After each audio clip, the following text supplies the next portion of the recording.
História de uma alma. Escritos finais. Sobretudo, porém, imito o procedimento de Madalena, sua admirável, ou melhor, a sua amorosa audácia, que encanta o coração de Jesus e seduz o meu.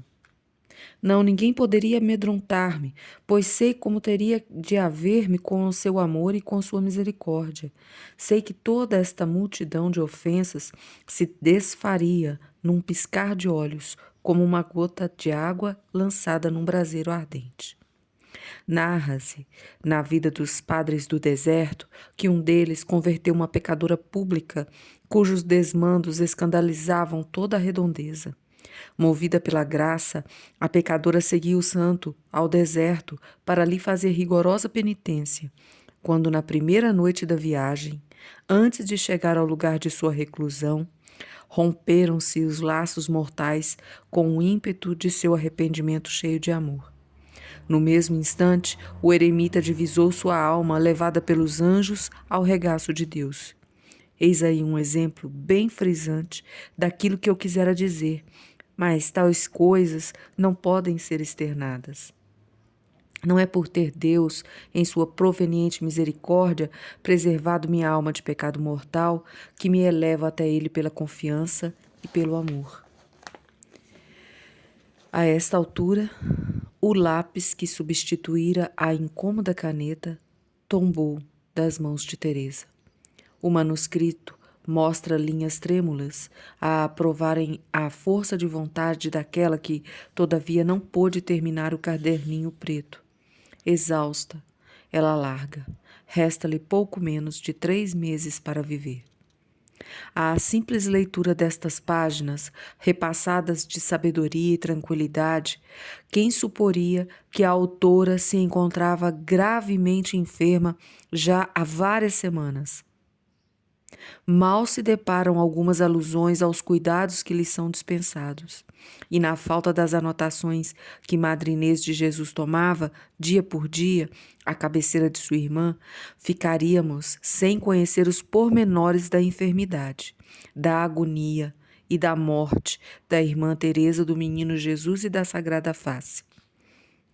Graças, porém, aos depoimentos de testemunhas, podemos segui-la passo a passo e averiguar que ela viveu o que acaba de escrever.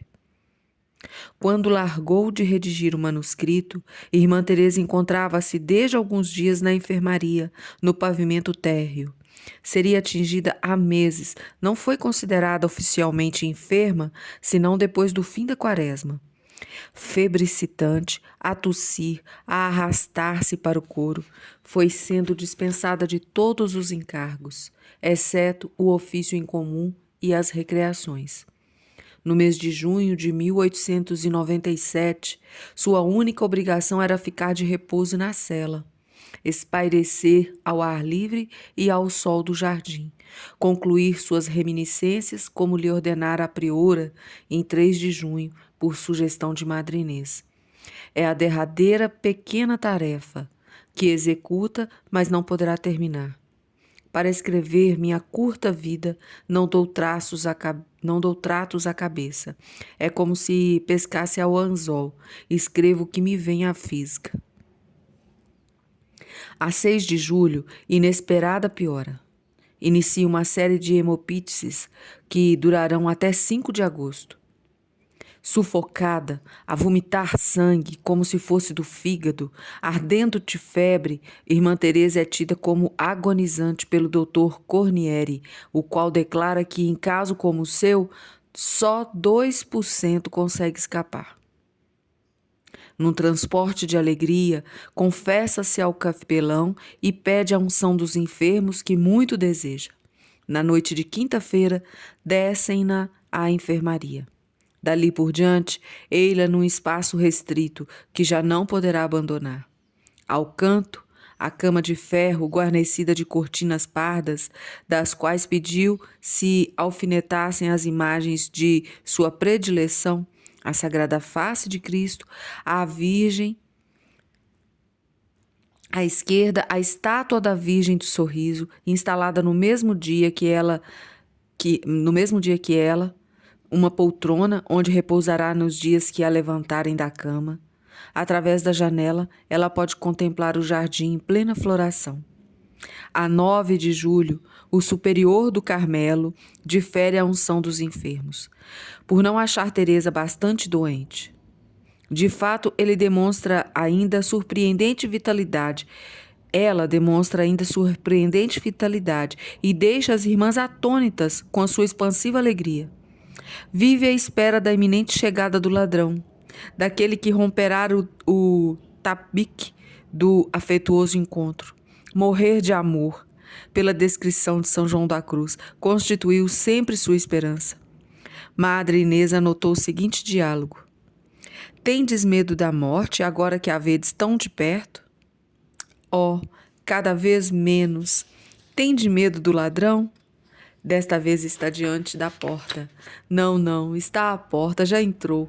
Mas que dizeis, minha mãezinha, se tenho medo do ladrão? Como quereis que eu tenha medo de alguém que eu amo tanto? Não para de escarrar sangue, de sentir dores de cabeça do lado e vomitar o leite receitado pelo médico. Cresce ainda mais a debilidade. No correr do mês de julho, Teresa sente ainda bastante força para responder a inúmeras perguntas de Madre Inês e de suas irmãs. Fazem-na precisar algum pormenor de vida, pedem-lhe conselhos. A doente concorda com a ideia de um aproveitamento póstumo de todas as anotações para a redação da circular do necrológio que, segundo o costume, será enviada a todos os Carmelos.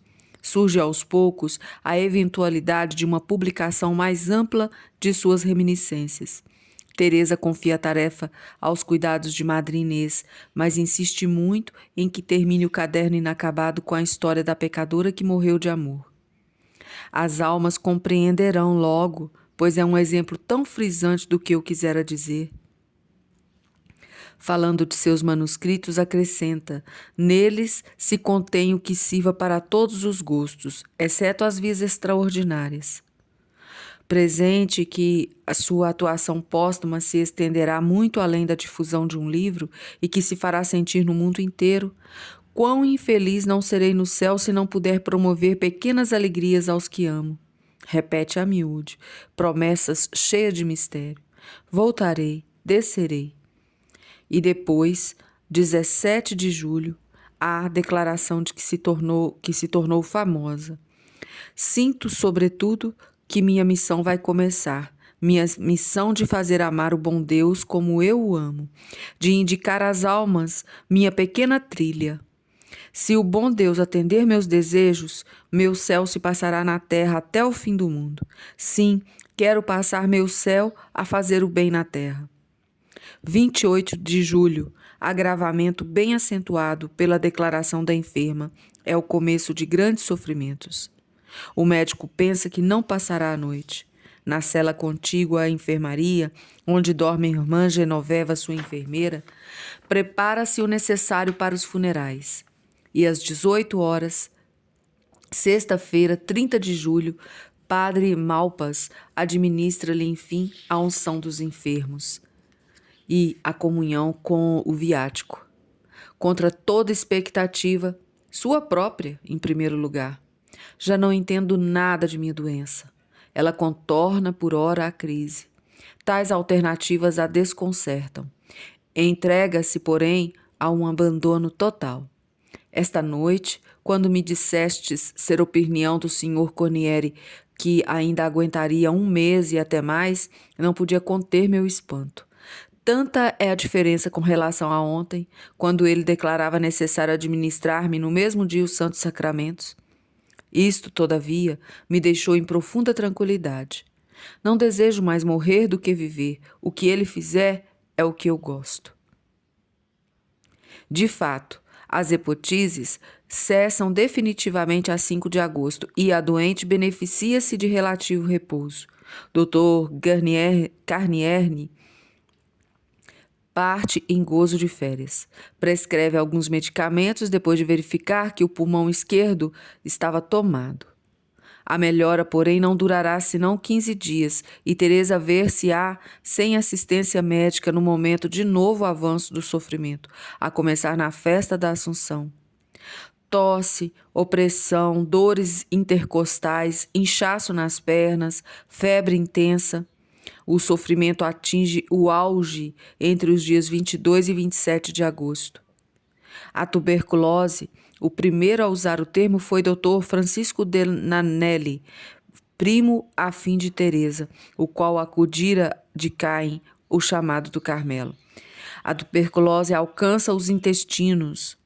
Muito emagrecida, como que sentada em pontas de ferro, Teresa sofre atrozmente a cada respiração.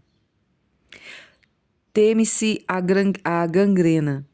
Ora, isso é melhor do que ter que sofrer muito e de todos os lados, do que ser atacada de várias doenças ao mesmo tempo, comenta Teresa mais tarde.